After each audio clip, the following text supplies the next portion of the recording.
So, korang dua dah banyak tengok video channel ni. Harapan abang, korang dah mula minat dengan dunia otomotif. Sebelum abang test korang, ada apa-apa nak tanya?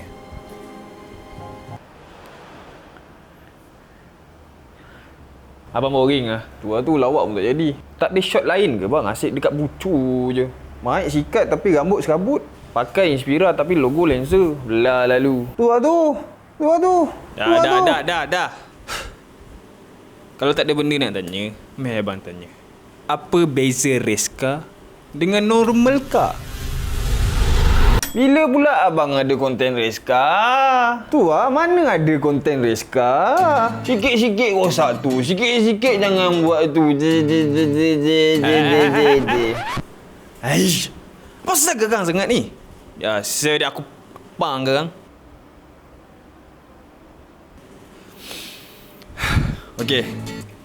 Kalau belum tahu lagi, abang cerita beza dia. Tak, sekarang masalahnya korang umur berapa sebenarnya ni? Misai bukan main lambat lagi.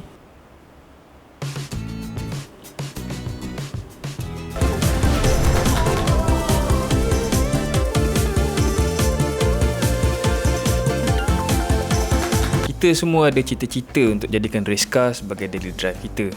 Sebab tu kita peminat kereta. To be honest, kita boleh convert kereta kita dekat rumah tu menjadi track weapon dekat race track. Sebab tu ada Myvi racing dekat Sepang dan menang. Persoalan dia, apa beza Myvi dekat Sepang dengan Myvi yang dekat rumah tu? Selain daripada banyak stiker dekat body lah. Definisi kereta lumba agak meluas. Jadi sebabkan saya bercakap secara umum, saya sediakan 2 level race car. Road race car, track race car. Kereta kita kat rumah boleh convert kepada 2 level ni. Ada 4 point dekat dalam video ni, and point terakhir adalah punca kita tak akan mampu menjadikan racetrack car as a daily driving machine. Jom. Saya tak akan bercakap pasal kos. Korang yang tengok video ni dah pasang niat dah pun nak convert kereta korang jadi race car. Jadi korang boleh calculate sendirilah ya, costing mengikut bajet sendiri.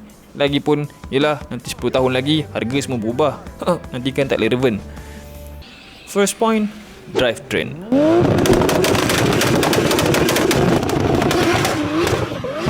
Apa sahaja yang ada untuk transfer engine energy tu tayar, kita panggil drivetrain. Dalam drivetrain, kita ada engine, suspension, brake, transmission, others.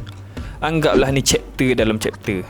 Sains bab 4, dia ada lagi sub dekat dalam tu. Sains bab 4.1, 4.2, 4.3. Enjin yang paling obvious lah. Kita nak race car sebab dia laju.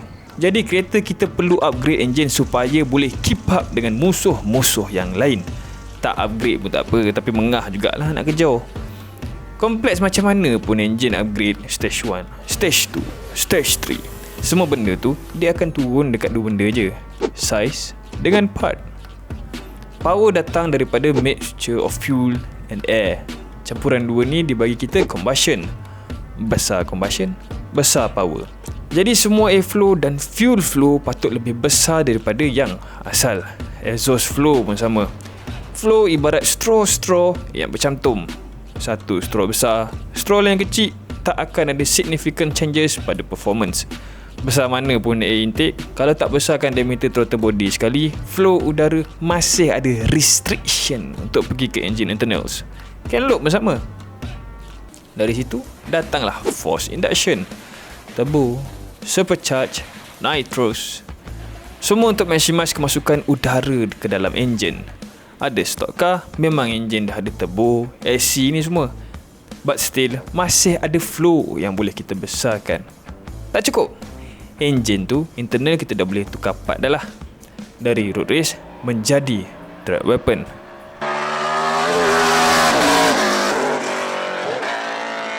Maybe korang rasa yang piston racing dengan piston biasa beza dekat material. Boleh jadi juga. Tapi yang lagi penting adalah method of manufacture. Enjin internal kereta kita yang biasa ni di jenis cast. Race car punya engine part jenis forge. Beza dia, kita ambil contoh tadi, piston. Piston cast dibuat daripada acuan. Piston forge, blok besi dia potong sampai jadi bentuk piston. Piston forge jauh lagi kuat daripada cast. So enjin boleh RPM lebih tinggi dengan lebih selamat. Road race tak nak tukar force internal pun tak apa, tapi track ini wajib. Nak menang kan? Banyak lagi beza dia. Tapi ini bukan dokumentari 2 jam. To the next point. Dalam drivetrain, kereta kita perlu upgrade suspension. Kita perlu handling. Jadi first yang paling murah adalah sway bar. Sway bar akan kurangkan body roll secara signifikan. Cornering lebih terkawal. Harga pun jauh lagi murah daripada racing coilover. Yelah, batang je kan. And then kita boleh pilih sama ada nak rendahkan spring, murah tapi bontot ke matu, ataupun tukar kepada coilover, mahal tak ke matu. Buatlah macam mana pun, result dia kita nak lower center of gravity, smaller body roll degree, and ride yang lagi stiff. Benda-benda yang tak sesuai dengan jalan kampung baru. Dari sini, perbezaan road race dengan track race makin ketara. Braking, kita masih boleh guna brake road race untuk daily drive. Even better, sebab upgrade adalah pada rotor diameter, pad size and ventilation. Tapi proper track race car, dia dah boleh tukar material terus, sama ada carbon brake, ataupun carbon ceramic brake, ataupun performance steel. Carbon brake adalah brake teknologi yang sama dengan F1, tapi sayang on low speed material ni sangat-sangat tak konsisten dan berbahaya. Sebab itulah daripada sini kita dah tak boleh nak daily use a track car.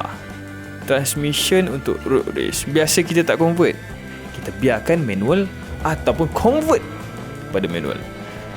Kalau dual clutch, kita biarkan je lah. Untuk proper track car pula, kita akan convert apa-apa pun kepada sequential gearbox ataupun drop box. Bukan drop box, drop box. Transmission ni responsif gila-gila. F1 pun guna transmission jenis ni, tapi dia ada satu masalah. Tak adalah satu, harshness tinggi, bunyi clanking kuat. Bila pakai dot box, rebuild tu biasa. Benda-benda alah ni buatkan dia tak sesuai untuk duduk dekat atas jalan biasa. Mampu tak mampu, larat tak larat tu je.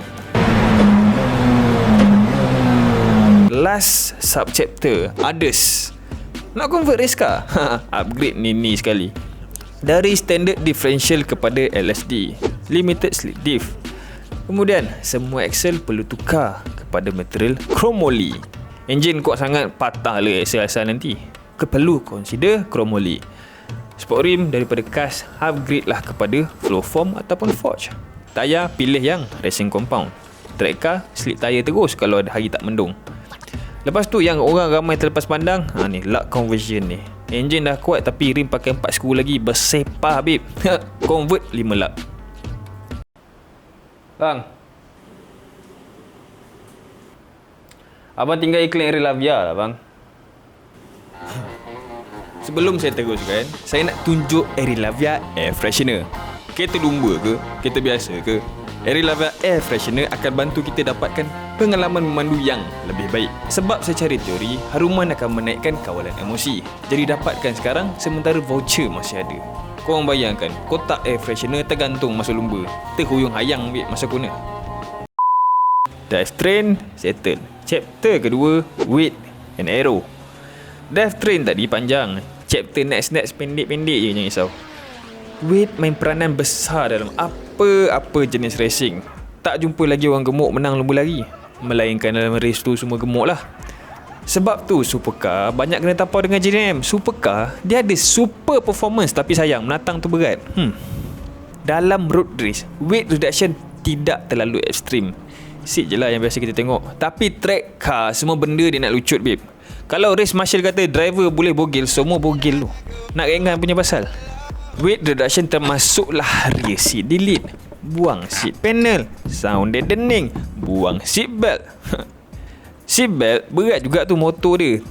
Selagi ada body part boleh tukar, boleh convert carbon fiber, convert. Untuk aero kita tambah spoiler dekat kereta kita. Siap race car. Aero kita biasa tengok spoiler, front lip, front aero, skirt, diffuser. Yelah kosmetik kan, nampak sporty. Tapi untuk make sure semua tambahan tu berfungsi secara optimum, kereta kita perlu pasang under train untuk dapatkan vacuum effect. Efek yang sama yang F1 perlukan. Safety.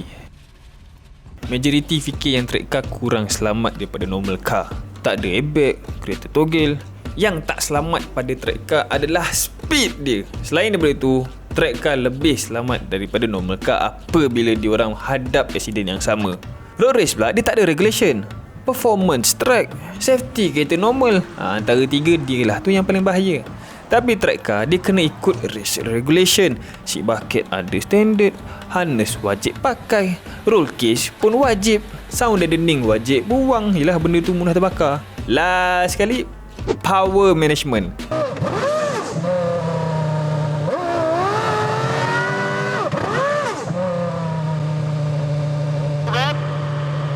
Hebat mana pun kita convert lah daripada 100 horsepower jadi 1200 horsepower. Horsepower. Mampukah kita untuk kawal jentera itu? Kita tak perasan. Tapi manufacturer dia dah letak banyak effort untuk make sure kereta kita drivable. Traction control, ABS, clutch damper, dual mass flywheel. Track race car, dampening kita kena manual. Traction kalau on membazir lah semua upgrade tadi. Tak semua orang boleh drive race car. I love how you just let me crash. Happens often with women and cars. Bukan sebab duit je. Sebab kita kena biasakan diri dengan mesin tu. But still tricky. Campur semua point daripada awal video tadi tu, track weapon agak susah untuk kita survive dekat jalan biasa. So geng, ada apa-apa soalan? Yang misai tu. Yang tadi bang, yang sains bab 4 tadi tu tingkatan berapa punya tu bang? Satu lagi nak cakap, semua point tadi bukannya wajib ada semua. Racing world agak luas, jadi info ni semua pun bukan 100%. Yang penting, race build kita kena dengan skill and strategi kita sendiri. Okay? Okay. Sila subscribe sekarang. Sebab kalau korang tak subscribe, kan terlepas pula video-video lain nanti. Subscribe sekarang. Pergi apa ni, bye.